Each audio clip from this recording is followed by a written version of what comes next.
Alkisah, di sebuah dusun di negeri Jambi, ada sepasang suami istri yang hidupnya sangat miskin. Mereka sudah berpuluh-puluh tahun mendambakan seorang anak, namun belum juga dikaruniai. Hingga pada suatu hari mereka berdoa dalam keadaan berputus asa. Mereka meminta dikaruniai anak walau hanya sebesar kelingking. Abang, sepertinya aku sedang mengandung. Apa betul, istriku? Kenapa engkau berbeda? Tidak seperti wanita hamil pada umumnya.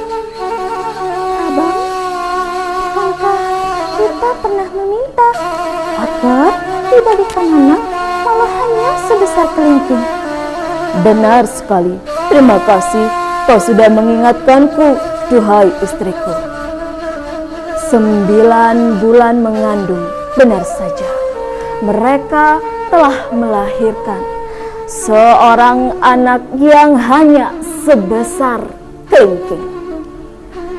Karena tubuhnya yang mungil, lantas ia diberi nama kelingking. Namun ayah dan ibunya amat sangat menyayangi kelingking. Meski sampai besar, tubuhnya tetap sebesar kelingking. Adik-adik hebat di Indonesia, pada suatu ketika di dusun kelingking didatangi Nenek Gergasi. Nenek Gergasi, ia adalah pemakan manusia dan juga semua hewan yang hidup.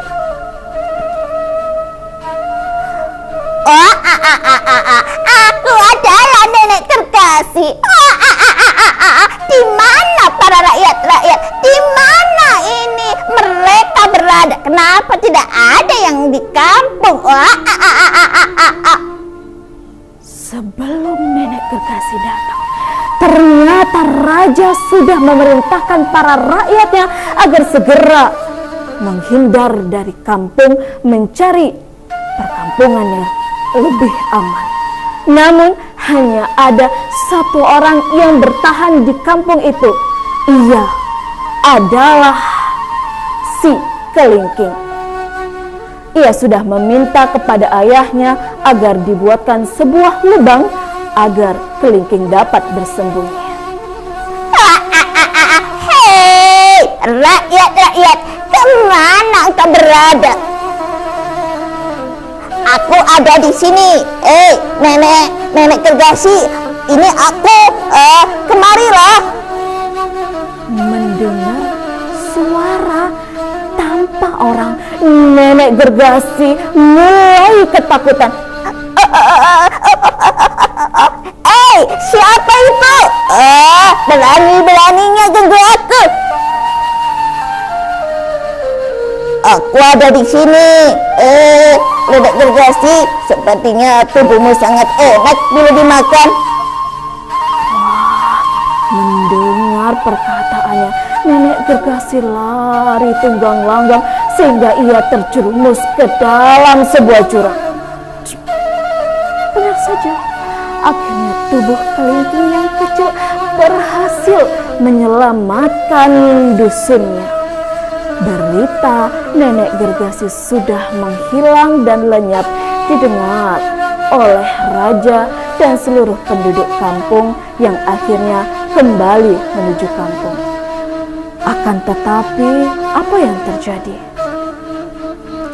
Si kelingking meminta agar ia diangkat menjadi seorang panglima. Raja akhirnya menyetujui. Kelingking yang sudah dewasa pun menginginkan seorang istri. Benar saja, seorang putri raja yang cantik ini akan ia pinang.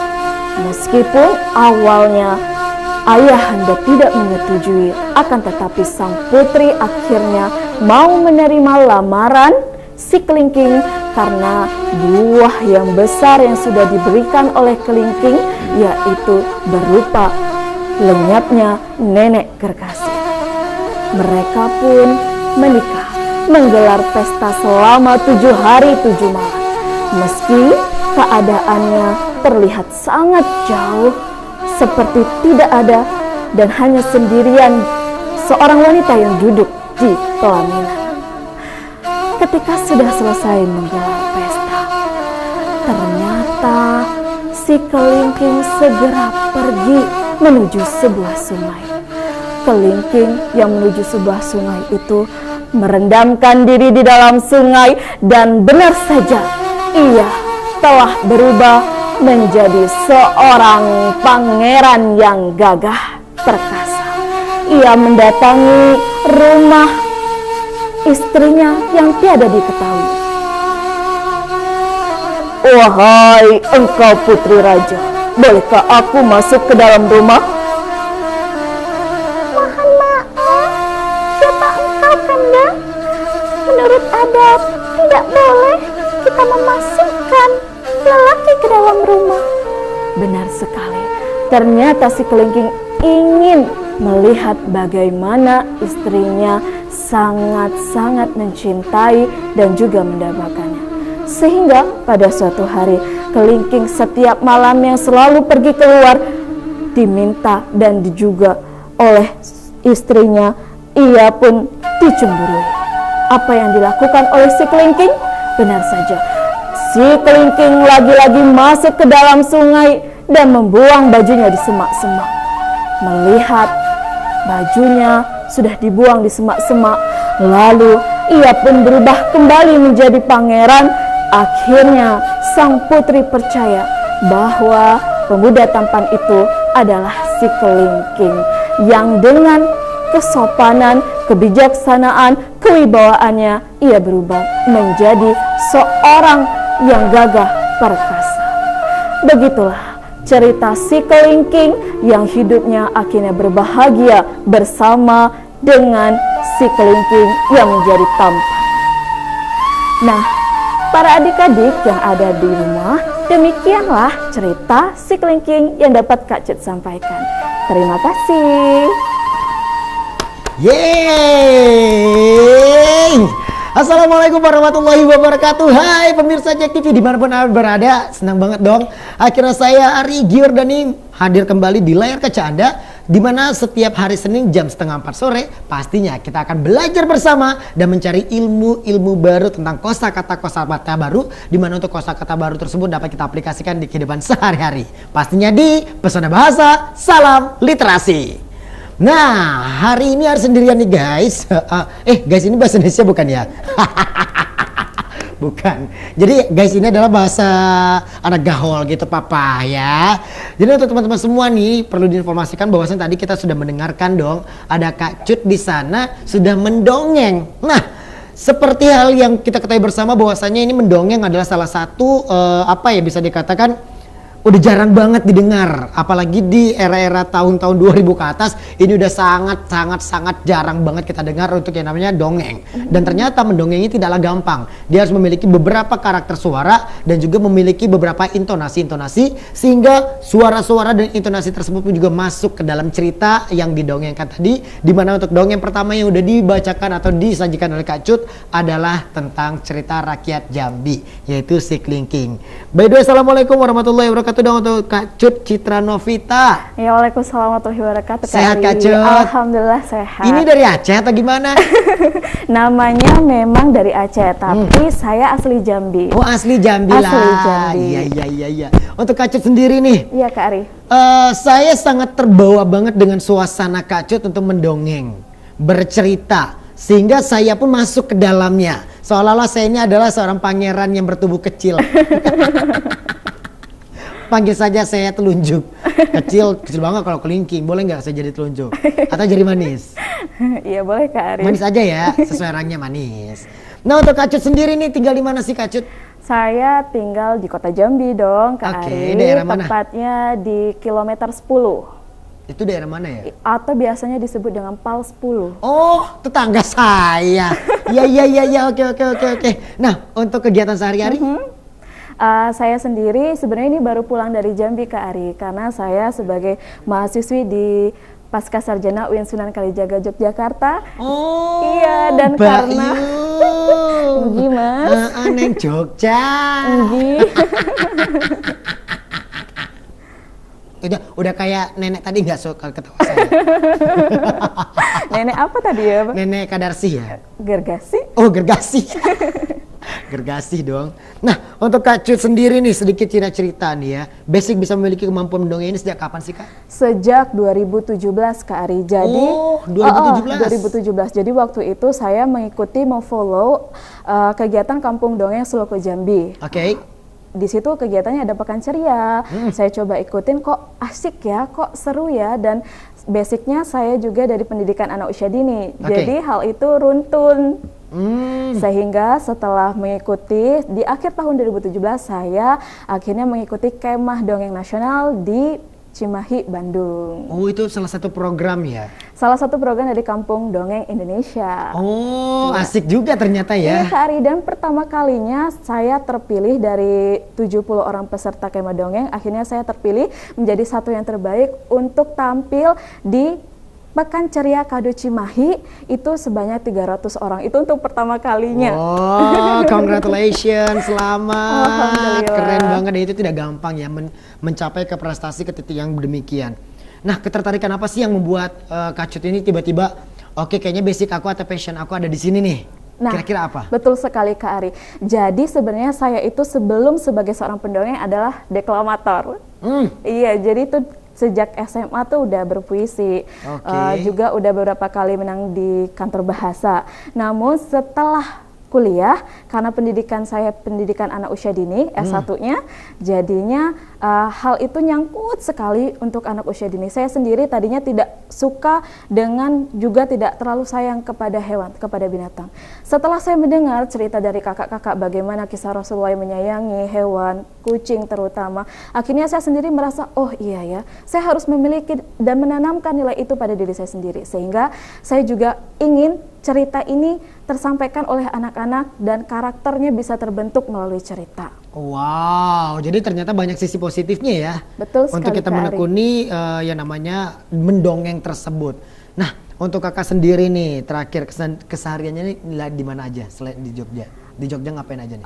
Kalau di Jogja, alhamdulillah saya sudah menjadi bagian dari ekstrakurikuler public speaking di SD Bias, Bina Anak Soleh, itu foundernya Ustadz Wijayanto. Lalu kalau di Jambi, saya sebagai Siroh Storytelling di Darul Arifin Jambi, Yayasan Pondok Darul Arifin Jambi. Wow. Setelah itu saya juga aktif di FLP dan juga Kampung Dongeng Seloko Jambi dan Kampung Dongeng Indonesia. Asik dong, keren banget. Usianya berapa tahun sih by the way?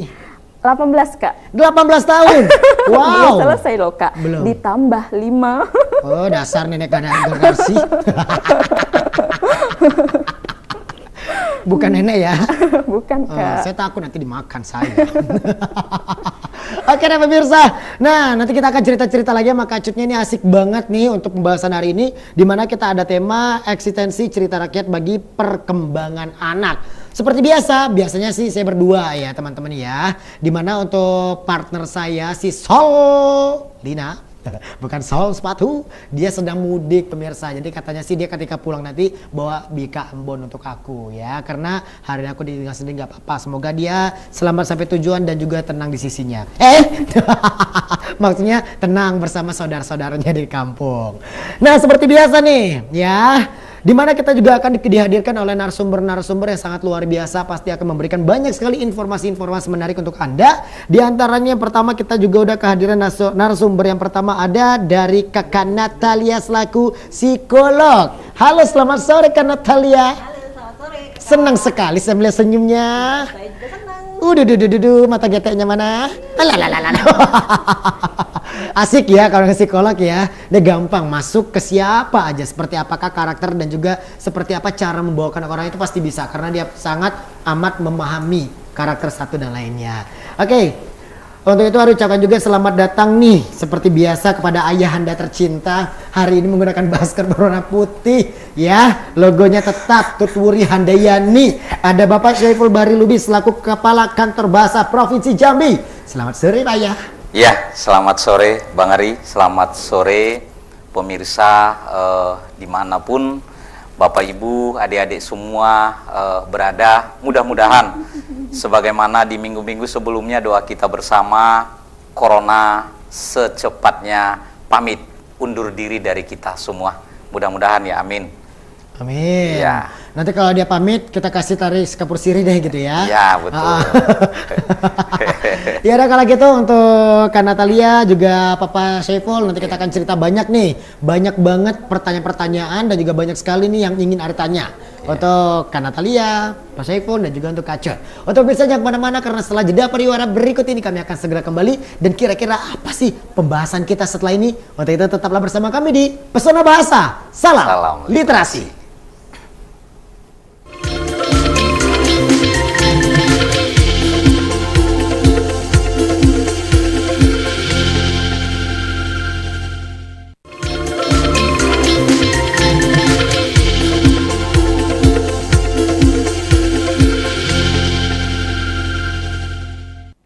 Terima kasih pemirsa masih setia bersama kami pastinya di Pesona Bahasa Salam Literasi. Nah, seperti yang tadi udah dikatakan bahwasanya nih pemirsa, saya sendirian, walaupun saya sendirian tidak menyurutkan semangat saya untuk berbagi informasi, untuk berbagi banyak sekali pelajaran menarik, terutama menggunakan bahasa Indonesia dengan baik dan benar. Seperti biasanya nih ya. Nah, sebelum saya bertanya kepada para narasumber, saya juga selalu mengingatkan kepada pemirsa, buat sahabat bahasa yang ingin bergabung bersama kami, silakan bisa bergabung bersama kami di live telepon di nomor 0741 667 669 atau bisa di 0811 747 437. Oke, sembari menunggu partisipasi dari pemirsa yang ada di rumah untuk bisa bergabung bersama kami di live telepon, saya ada sedikit pertanyaan untuk Papa tercinta ini. Pak, makan apa tadi siang? Biasa. Ikan. Ikan itu kan adalah makanan yang paling sehat ya. Oke. Proteinnya banyak, baguslah sebenarnya. Saya sedih Papa selalu memakan ikan karena Papa selalu memakan bangsa saya. Oh. Sebenarnya saya ini putri duyung Pak. Jadi kalau kena air dari sisik ini. Oke, Pak. Seperti yang kita ketahui bersama nih. Di era zaman-zaman digital yang kita ketahui banyak anak-anak yang condongnya ke handphone, ke gadget, terus ke sosial media, membuat dongeng-dongeng ini bisa dikatakan terlupakan, bener nggak sih? Banyak sekali dongeng-dongeng terlupakan. Bahkan untuk adik-adik saya yang di rumah aja, ketika saya tanya, tahu nggak sih cerita rakyat tentang kelingking gitu? Nggak tahu. Yang tahu cuma satu, maling kundang. Karena apa? Ancaman mama. Lawan kau, jadi maling kundang, jadi batu.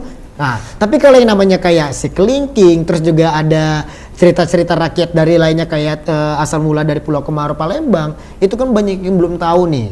Nah, menurut Papa nih di era sekarang ini berbagai macam kecanggihan teknologi, ini bagaimana sih dengan nasib cerita rakyat saat ini yang sangat miris banget? Ya, terima kasih Bang Ari. Kalau kita berbicara nasibnya, sebenarnya saya yakin meskipun nanti akan terjadi transmedia atau perubahan medianya yang tadinya dahulu ketika kita kanak-kanak itu memang diceritakan oleh nenek, diceritakan oleh ibu, atau saya sebenarnya secara pribadi beruntung dari 8 orang kakak beradik, punya tante ya, punya bude yang mereka sebenarnya bersekolah. Jadi karena kita anak-anak, mereka gadis-gadis ketika itu, mereka lah yang mengasuh kita. Nah, mungkin karena dilatar belakangi dengan mereka orang-orang yang berpendidikan meskipun di kampung, jadi suka memberikan cerita-cerita yang punya ajaran moral bagi anak-anak atau keponaan-keponaannya ketika itu, sehingga cerita-cerita masa kecil sampai sekarang itu sangat membekas bagi kita. Nanti ada C. Natalia akan menjelaskan dari aspek psikologisnya.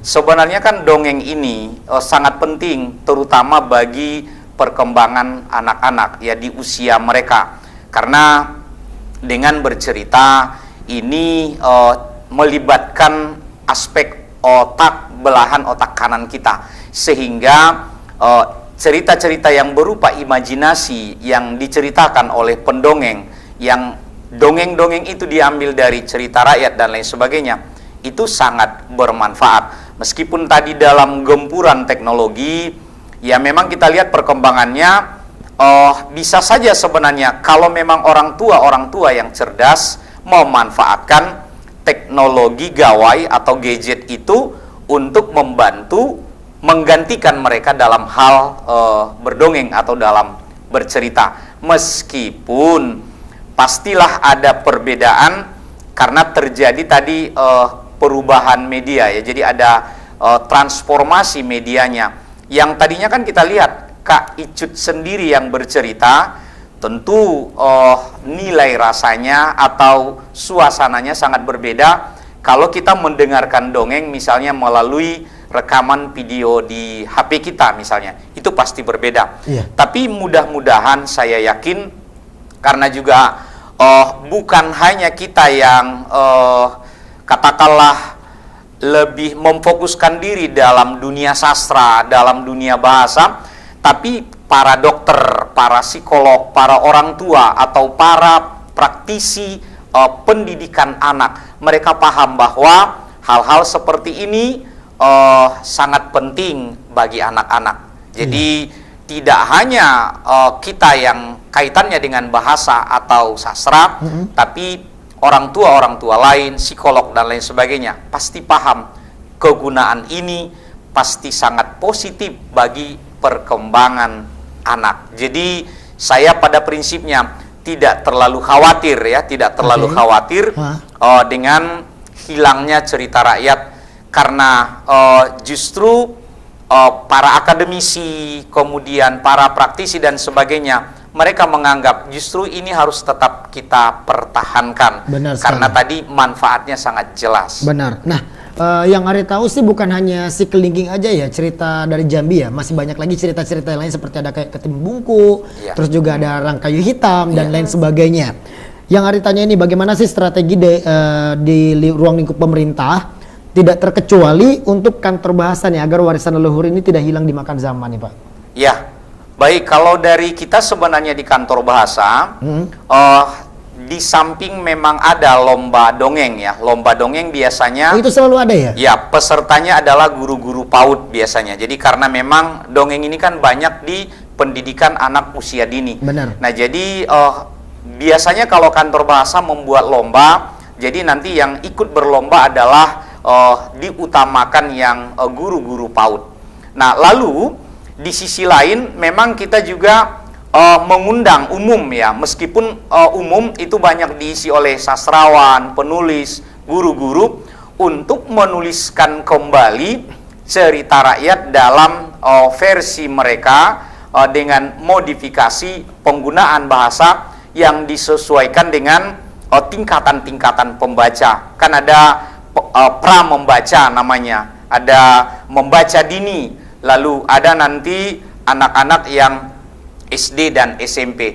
Jadi karya yang kita lombakan ini diisi oleh guru-guru atau masyarakat umum untuk menuliskan kembali. Tadi Bang Ari sudah menyebutkan dari daerah Jambi itu kan banyak ya. Ada misalnya yang ada, saya lupa apa Mbak Cut, yang ada tangguk-tangguknya itu.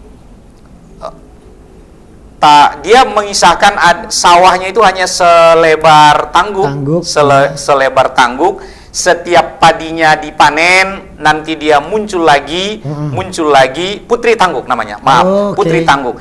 Jadi mereka hanya punya lahan sawah hanya selebar tangguk, tapi setiap dipanen langsung muncul, dipanen, tumbuh lagi dan seterusnya. Sehingga tidak pernah habis persediaan padi mereka. Sehingga disebutlah cerita itu dengan putri tangguk. Kemudian ada ketam batu, banyak sebenarnya versi-versi cerita yang sangat bermanfaat bagi anak-anak. Begitu Bang. Oke, baik. Terima kasih banyak nih untuk Pak Saiful, dan semoga apapun itu nanti bisa menjadi sebuah pencerahan untuk kita semua. Karena apa? Karena ini memang sayang banget ya, banyak sekali cerita-cerita rakyat yang harusnya diketahui, tetapi malah orang tuanya seperti tutup mata. Nah, berbicara masalah orang tua, ini saya ingin bertanya dengan Kak Natalia nih sebagai psikologi nih ya, kayak Kakak pernah nggak sih ngalamin ketika kecil dulu sering dibacain cerita sama orang tua, pernah nggak ngalami hal tersebut? Pernah ya? Pernah dong, pastinya gitu. Nah kalau sekarang kalau kita lihat nih, karena perkembangan zaman, terus juga orang tuanya sibuk dengan pekerjaan, sibuk dengan handphone, dengan sosial media, sehingga kegiatan itu sudah jarang sekali kita temui. Bener nggak sih? Bener banget dong pastinya. Udah jarang banget ada orang tua mau mendongengkan anaknya sebelum tidur. Itu jarang. Paling dari 10 hanya ada 2 atau 3 orang tua aja yang begitu. Nah, kira-kira nih ada apa sih dengan kondisi saat ini kalau menurut dari matanya psikolog? Iya. Mungkin kayak gini Kak Ari. Para orang tua tuh seperti yang tadi Kak Ari udah sampaikan ya, bahwa para orang tua itu sibuk. Sekarang mungkin trennya adalah bukan hanya ayah yang bekerja, Ya. tapi ibu juga bekerja. Betul. Emansipasi katanya gitu ya. Jadi pulang kerja udah pada capek gitu, sehingga juga waktu untuk mendongengkan itu juga jadi kurang sekali kayak gitu. Iya benar. Ini agak-agak curhat ya. Tapi ya memang perlu diupayakan karena fungsinya, manfaatnya itu banyak sekali gitu ya. Jadi kalau jadi sesuatu yang jadi keprihatinan emang iya sih, tapi tetap aja bisa diupayakan. Nah tadi seperti Pak Saiful sampaikan, banyak sebenarnya konten-konten di YouTube kayak gitu yang memang memfasilitasi untuk anak-anak bisa mendengarkan dan menonton dongeng gitu. Oke, ya. benar. Nah, cuman ini tetap aja anak-anak kan masih perlu pendampingan, apalagi anak-anak yang usianya relatif kecil gitu ya, di bawah 5 tahun harus didampingi. Dan yang lebih penting adalah ketika mereka nonton dongengnya, setelah itu harus diproses. Di proses ini maksudnya apa? Di proses ini kita bisa tanya, tadi siapa aja tokohnya, apa yang terjadi di sana. Kalau misalnya kamu misalnya tadi jadi si kelingking, gimana ya perasaan kamu, yang kayak gitu tuh perlu diproses. Kemudian apa yang akan kamu lakukan kalau kamu jadi kelingking? Terus misalnya kita bisa kaitkan dengan pengalaman mereka sehari-hari di sekolah seperti itu ya. Ada nggak temen kamu yang misalnya sering diejekin karena fisiknya kecil atau gede kayak saya gitu.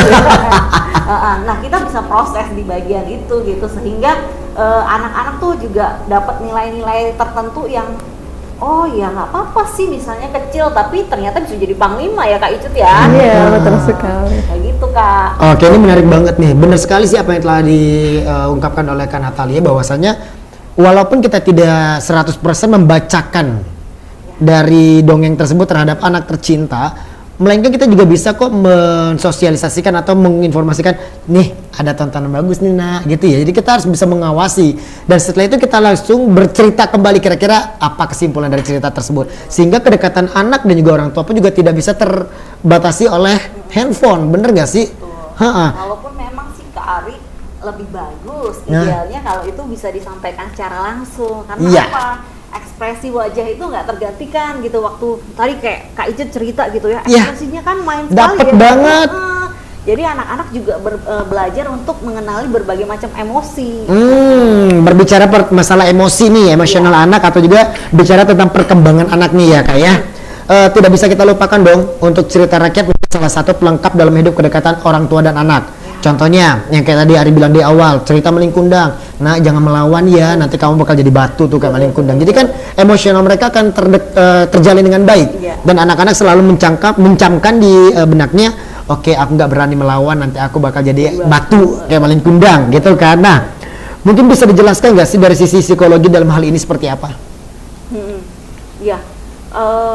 Orang tua itu kan benar-benar figur-figur yang apa ya, kalau istilah psikologinya tuh signifikan figur yang hadir dalam diri anak dan sehari-hari dengan anak kayak gitu, sehingga kalau misalnya tadi kita kaitkan dengan dibacakan dongeng, kedekatan emosionalnya tuh makin kuat kayak gitu, karena ya itu dia bisa lihat ekspresi wajah ibunya, kemudian dia juga bisa kenal gitu ya, pada saat ibu ekspresi wajahnya seperti ini, itu tandanya apa? Kalau marah itu berarti matanya melotot. Nah, gitu, dia belajar emosi kayak gitu.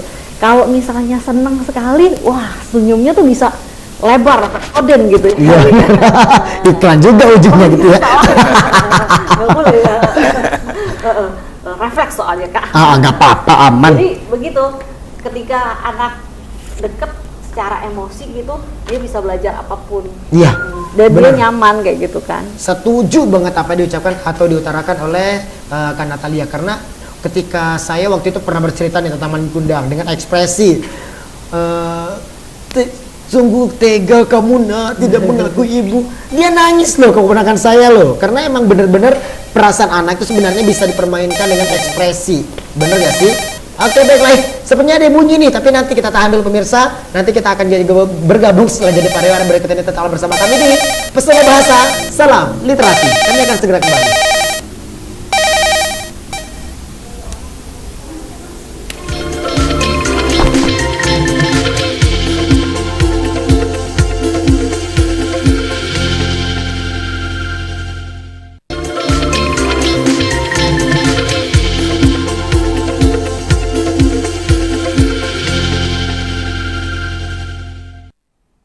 Terima kasih pemirsa, masih bersama kami di Pesona Bahasa Salam Literasi. Nah, senang banget deh hari ini. Karena apa? Karena di sini udah lengkap semua. Ada Papa sebagai Kepala Kantor Bahasa Provinsi Jambi. Terus juga ada psikologi, di mana psikologi ini dapat memacu atau juga memberikan wawasan kembali kepada para orang tua. Seperti apa sih cara pendekatan antara orang tua dan anak tercinta? Karena saya yakin banget nih, banyak sekali orang tua yang mengabaikan hal tersebut. Sebenarnya simpel, tapi karena keegoan masing-masing itu semua dapat di-cut gitu aja, diputuskan. Ya udah, kalau gitu sekarang kita akan langsung mengangkat telepon yang sudah masuk dan bergabung. Halo, Salam Bahasa. Halo, Pesona Bahasa. Salam Literasi. Dengan siapa di mana? Dengan Anggun di Talang Banjar. Anggun di Talang Banjar. Oke, baik. Gimana Talang Banjar, aman ya, nggak hujan ya? Mungkin tadi udah dibahas saya, tapi saya pengen tanya dong soal apa namanya, gimana sih biar membuat anak-anak itu suka sama cerita rakyat. Oke. Sedangkan apa ya, di era sekarang ini tuh anak-anaknya sukanya tuh drama Korea dan segala macam. Nah, itu gimana cara meningkatkan kenalan anak buat cerita-cerita rakyat itu lebih dieksplor lagi sama mereka. Nah, itu gimana caranya? Oke, baik. Terima kasih banyak Kak Anggun. Ini pertanyaannya bagus sekali. Terima kasih ya Kak Anggun ya. Oke, baik. Nah, ini cocok banget nih. Kira-kira yang akan menjawab psikolog atau papa? Ya, terserah. Nah, jadi kalau kesimpulannya adalah di tengah-tengah demamnya drakor atau drama Korea, ini seperti apa sih cara kita untuk bisa membuat anak-anak tertarik untuk mendengarkan cerita rakyat? Bagus sekali pertanyaannya. Silakan, siapa kira-kira? Silakan untuk Bapak Saiful aja di papa saya. Ya, baik, Bang Ari. Terima kasih Mbak Anggun di Talang Banjar ya. Ya, ini tantangan sebenarnya buat kita. Bagaimana dunia kan semakin kecil. Artinya drama-drama Korea ya, itu kan sebenarnya tidak berarti kita anti dengan budaya-budaya asing. Banyak hal yang positif dari budaya-budaya asing itu. Banyak hal. Misalkan keseriusan, kegigihan, kemudian juga termasuk kasih sayang dan lain sebagainya. Itu juga banyak hal yang sebenarnya bermanfaat bagi kita. Tetapi di tengah-tengah serbuan, salah satu contohnya tadi drama Korea, sampai-sampai ini saya tahu ya, bukan hanya ibu-ibu, bukan hanya anak, bapak-bapak pun bercandanya kadang, iya, demam itu drakor semua.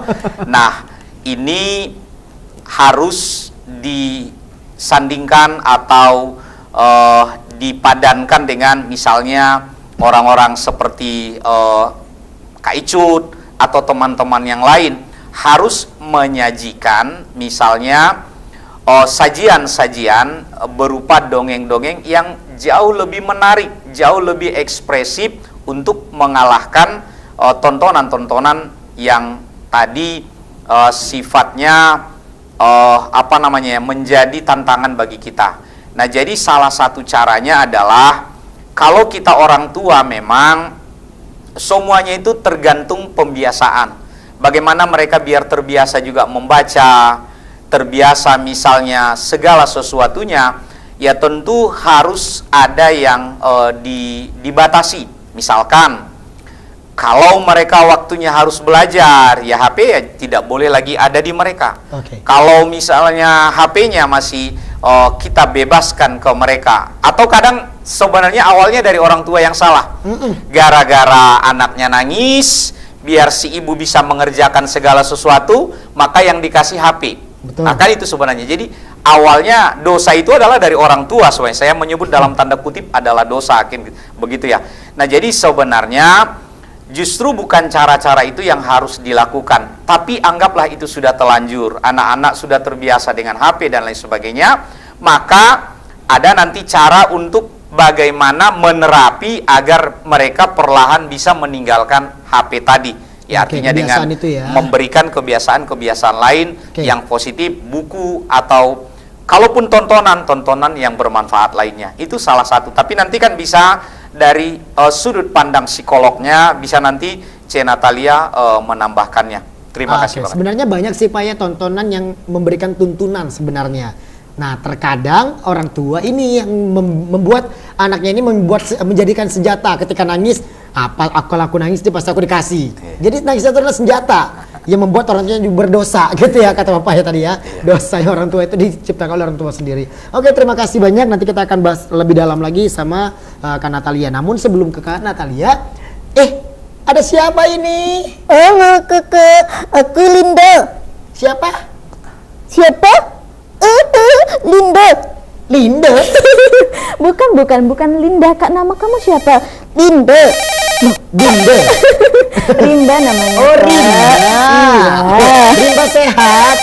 Alhamdulillah sehat kakak. Beda ya, mata kamu hitam semua, kalau kami ada putihnya. Iya, aku kan beda. Oke, Rinda kita coba angkat telepon dulu ya. Halo. Halo, pesona bahasa. Oke, baiklah kalau gitu kita beralih dulu dah ke Kak Cutnya ya. Oke, Nah, Kakak. untuk kamu sendiri Cut, Iya, Kak. pastinya kamu kan sudah bergabung sama komunitas pendongeng. Iya. Tadi sudah kemana-mana katanya ya. Nah, di tengah-tengah kalian sedang bersosialisasi ke masyarakat atau mendongeng di tengah-tengah masyarakat, kira-kira dongeng dan cerita rakyat apa aja sih yang kerap dibagikan kepada adik-adik? Sebenarnya yang sering dilakukan saya sendiri itu adalah cerita yang membentuk adab, Kak. Jadi apalagi di zaman saat ini, apalagi juga kita tahu posisi ilmu itu di atasnya adab kan. Oke, benar. Jadi bagaimana cerita yang disajikan itu dapat membentuk adab-adab pada anak, bukan hanya karakter saja tapi juga adab-adab yang harus mereka punya, sopan santun, disiplin dan yang lainnya seperti itu. Oh, jadi intinya di sini kita memberikan cerita di mana cerita tersebut dapat diambil hikmahnya untuk adik-adik sebagai pembelajaran. Betul sekali. Yang dapat Kak. diterapkan dalam kehidupan sehari-hari. Iya, betul. Contohnya sekali, kalau Kak. misalnya anak yang melawan bakal jadi seperti apa ke depannya Iya, gitu ya. betul sekali, Kak Nah, Ari. sejauh ini yang bisa menjadi pembelajaran bagi adab-adab itu adalah cerita apa aja? Boleh di-share, mana tahu nanti para mama di rumah bisa memberikan cerita-cerita tersebut untuk anak-anaknya.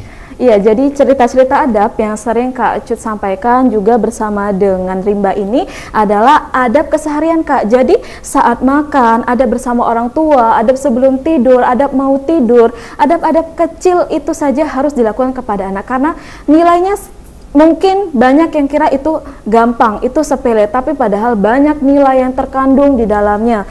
Contohnya misalnya ya Kak ya, dongeng, adab sebelum tidur banyak sekali yang dapat dilakukan, seperti menggosok gigi, hal-hal yang baik yang dilakukan sebelum tidur. Hal itu perlu dilakukan oleh anak, bukan hanya sekedar menanamkan nilai karakter pada anak, tapi juga menjaga kesehatan pada anak. Karena pada zaman virus seperti sekarang ini ya Iya, Kak, benar. menjaga kesehatan pada anak perlu sekali edukasi tentang kesehatan itu. Oh, itu untuk dongeng ya. Jadi kalau Iya. misalnya dongeng itu sebenarnya bisa kita improvisasi sendiri. Betul. Bisa kita kembangkan sendiri, kita jadikan karakter-karakter lain di dalamnya gitu ya. Iya. Nah, kalau untuk cerita rakyat yang dapat membentuk adab yang bagus itu cerita rakyat apa? Orang kayu hitam, karena orang kayu hitam adalah sosok seorang pemuda yang memiliki nilai leluhur Islami yang sangat baik, Kak, di mana dia menjadi seorang panglima, orang kaya hitam, pangeran yang sangat diagung-agungkan di kota Jambi yang memiliki nilai budaya, sosial, kepahlawanan dan keislaman yang baik seperti itu. Oke, waduh keren banget nih. Jadi untuk para mama yang ada di rumah dan dimanapun berada yang sedang menyaksikan tayangan ini patut dijadikan sebagai pembelajaran ya. Betul. Dimana ketika mendongeng boleh silakan dongeng apa aja. Nah, selanjutnya nih kalau misalnya Ari pengen tanya sama Kak Natali nih, Kak Natalia sendiri nih, ketika tadi udah mendengar pertanyaan dari pemirsa mengenai bagaimana cara orang tua untuk mengarahkan anaknya yang hobi banget nonton drakor dan lain sebagainya menjadi hobi nonton cerita rakyat. Itu yang pertama. Yang kedua, bener nggak sih dengan adanya cerita tentang adab yang telah disampaikan oleh Kak Cut ini dapat membangun karakter dari si anak yang mendengarkan tersebut? Iya, begini Kak Ari. Kalau kita bicara seperti yang tadi disampaikan oleh Mbak Anggun begitu ya. Iya. Yang suka nonton drama Korea itu biasanya kalau kita survei gitu ya, itu jarang anak-anak. Betul. Biasanya remaja. Jadi kalau misalnya remaja mulai nonton drama Korea wajar gitu. Terus kalau remaja diajakin baca cerita rakyat atau dengerin cerita rakyat atau dongeng, ya udah terlambat. Jadi memang harus dimulai dari sedini mungkin. Jadi kalau idealnya dari sekarang nih, masih masa-masa kecil-kecil nih, sering ketemu rimba, sering dengerin dongeng ya rimba ya. Betul sekali, Kakak. Nah jadi udah dimulai. Oke, jadi intinya ditanamkan sejak dini. Iya. Nah, kalau misalnya udah terlanjur ini gimana ini, Kak? Kalau udah terlanjur sebenarnya banyak poin-poinnya. Kalau kita lihat kan di buku-buku paket pelajaran pun ada cerita-cerita rakyat. Benar. Nah, itu di situ gitu. Kemudian memang seperti yang tadi Pak Saiful sampaikan, anak itu ngelihat gitu ya, orang tua saya hari ini nonton apa sih? Drama Korea, ikutan dia nonton gitu ya. Oh, benar. Nah, mungkin perlu juga nih duduk bareng nih. Asik sendiri aja orang tuanya lihat, cerita rakyat gitu ya atau dongeng gitu, nanti kan anaknya lama-lama apa sih itu, kok orang tua saya aja anteng nonton kayak gituan, saya juga mau dong. Mungkin gitu Kak Ari. Setuju banget. Ini sih sebenarnya balik-balik ke orang tua. Jadi kalau misalnya mama yang ada di rumah, ketika mamanya sedang santai dan ada anaknya di samping, jangan membiasakan untuk menonton tontonan yang sebenarnya ini adalah bukan tontonan untuk anak-anak. Ya, sebenarnya begitu ya, betul, bener ya Kak ya? betul. Jadi ibaratnya kalau misalnya nih untuk para mama ingin membuat anak-anaknya itu dapat berkembang sesuai dengan usianya, ya udah berikan dia tuntunan dengan tontonan yang bermanfaat. Jangan mementingkan egonya sendiri ketika, mood aku nggak ada. Mungkin ketika aku nonton drakor, mood aku kembali. Ujung-ujungnya kan anaknya pada penasaran, bener gak sih? Oke lah kalau gitu. Pemirsa, ini sangat menarik banget untuk edisi hari ini karena ada psikolog yang luar biasa udah hadir di sini dan pasti dapat memberikan banyak sekali pembelajaran untuk mama di rumah dan juga pemirsa. Masih ada satu segmen setelah ini, untuk itu jangan kemana-mana karena setelah jeda pariwara berikut ini kita akan memberikan kesimpulan, di mana kesimpulan tersebut dapat kita petik semuanya untuk dapat diterapkan di kehidupan sehari-hari. Tetaplah bersama kami di Pesona Bahasa, Salam Literasi.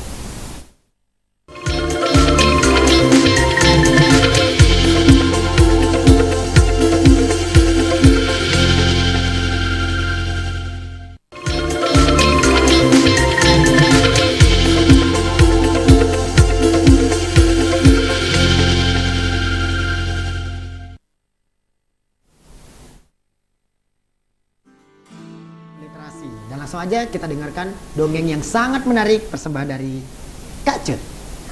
Anak Indonesia masih semangat bukan?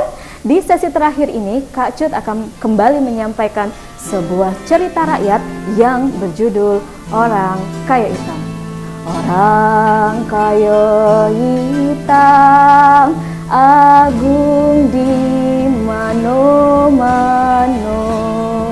berisi ginjal senjata yang utama. Alkisah di sebuah dusun di negeri Jambi. Sepucuk Jambi 9 Lurah. Ada seorang putri yang lahir dari keturunan Pagaruyung. Beliau bernama Putri Pinang Masa. Dan suaminya yang berasal dari saudagar Turki yang bergelar Datuk Paduka Berhala. Mereka memiliki 4 orang putra yang gagah-gagah. Ada yang tahu siapa mereka?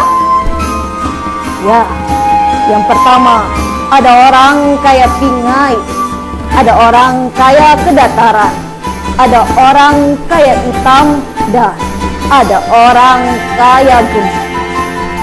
Setelah mereka dewasa, orang tuanya menjadikan orang kaya Pingai sebagai pemimpin pertama. Akan tetapi saat itu orang kaya Pingai memiliki pasal dengan orang-orang kerajaan di Mataram. Mereka harus memberikan upeti setiap tahunnya. Hal ini membuat orang kaya hitam merasa keberatan atas apa yang sudah dilakukan kakandanya. Saat itu, saat pengiriman upeti telah tiba, orang kaya hitam datang dan mencegah. Wahai para pasukan kerajaan, tinggalkanlah. Apa yang engkau lakukan itu tidak baik. Apa yang engkau lakukan itu diharamkan. Tinggalkanlah, wahai para pasukan kerajaan. Akhirnya, upeti yang akan dikirimkan ke kerajaan Mataram dibatalkan. Hal ini tentu membuat Raja Mataram yang mendengar merasa menjadi gelisah dan marah. Hai, siapa yang sudah membuat ketebahan ini? Siapa yang sudah membuat upeti-upeti tak lagi sampai ke kerajaan Mataram? Hanguskan dia, musnahkan dia. Hal tersebut didengar oleh seorang peramal kerajaan. Peramal kerajaan datang.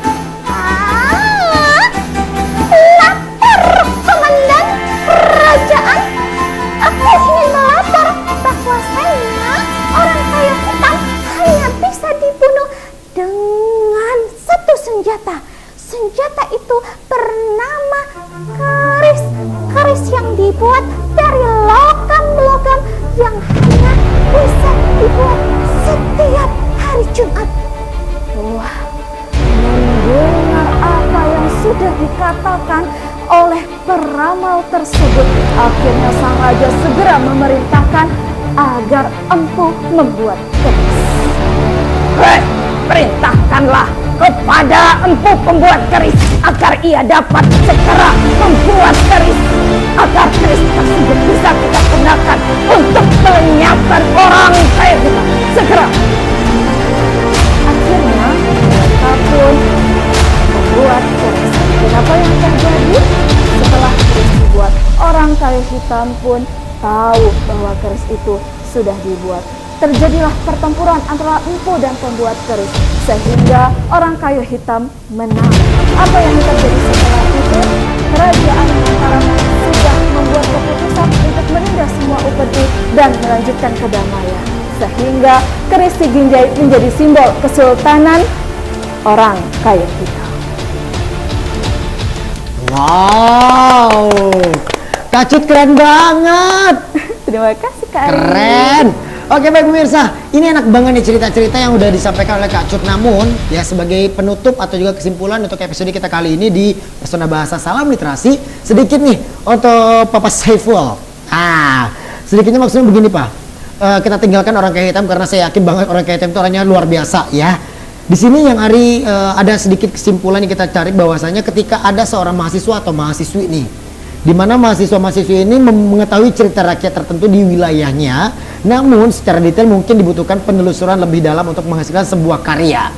Nah, di sini pertanyaannya adalah apakah kantor bahasa dapat menampung informasi tersebut untuk bisa didalami hingga dihasilkan pada sebuah buku? Ya, terima kasih Bang Ari. Ya, memang kita melakukan kajian-kajian. Sebenarnya di awal kantor bahasa pun dulu sudah ada kita membuat telaah ketika itu asal usul raja-raja Jambi ya. Itu kan juga merupakan cerita rakyat bagaimana ketika itu negeri Jambi ini tidak ada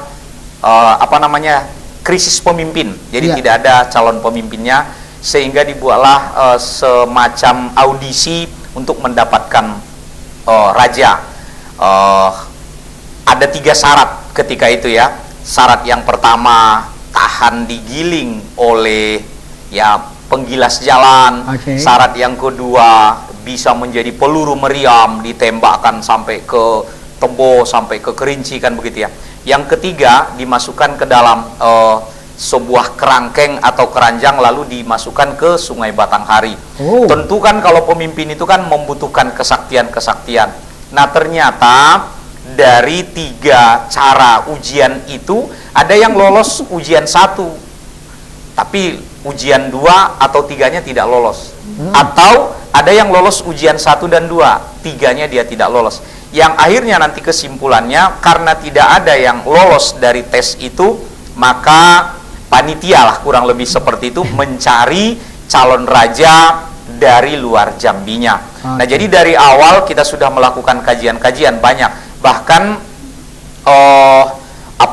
cerita-cerita rakyat itu kita dokumentasikan, kita mintakan untuk diceritakan ulang. Namanya cerita rakyat kan ada versi-versi ya. Betul. Boleh saja Bang Ari yang, makanya disebut di sana ditulis kembali ya. Oke. Ditulis kembali oleh Bang Ari, ditulis kembali oleh C. Natalia, boleh-boleh saja yang bagaimana kita menafsirkan cerita itu. Jadi sebenarnya ini harus kita terus lestarikan. Oke. Karena sangat berguna bagi generasi yang akan datang, begitu Bang Ari. Oke, terima kasih banyak. Ternyata ada fasilitasnya nih pemirsa. Apabila kalau misalnya pemirsa memiliki sebuah cerita rakyat yang kira-kira ingin dibukukan, ini bisa ditelusuri oleh kantor bahasa. Nanti akan diberikan fasilitas tersebut. Oke, yaudah kalau gitu udah gak terasa ini Pak Saiful. Aduh, ini kayaknya emang harus ditambah waktu deh. Penjelasannya enak banget, dan saya sih berharap untuk cerita rakyat ini ada part kedua kali ya. Nanti kita bikin season yang kedua kalau bisa ya, karena pembahasan dengan psikolog atau juga Kak Natali pun juga ini asik banget, apalagi tentang kedekatan orang tua terhadap anak ini sangat amat luar biasa diminati oleh pemirsa yang ada di rumah. Oke, kalau gitu terima kasih banyak untuk Kak Cut, terima kasih. Iya, sama-sama. Terima kasih Kak. untuk Kak Natalia, terima Sama-sama. kasih untuk Papa Saiful. Oh iya, terima kasih untuk Rimba. Iya loh, aku hampir sedih nggak disebut. Ya, nanti dipastikan saja ini akan ada lanjutannya. Jadi biar ini ya. Oh, jadi masih nanti bersambung? Ya, ada hal-hal yang belum terbahas tadi ya. Bagaimana orang tua sebagai teladan dan lain sebagainya kan belum kita bahas tadi. Benar banget. Ya, Nah, untuk itu terima kasih banyak untuk pemirsa yang telah selalu menyaksikan Pesona Bahasa. Akhirnya saya Regi Giordani mewakili seluruh kru kerabat Jack TV yang bertugas pamit undur diri. Pesona Bahasa, salam literasi bersama Kantor Bahasa Provinsi Jambi. Cinta Bahasa Indonesia. Wassalamualaikum warahmatullahi wabarakatuh.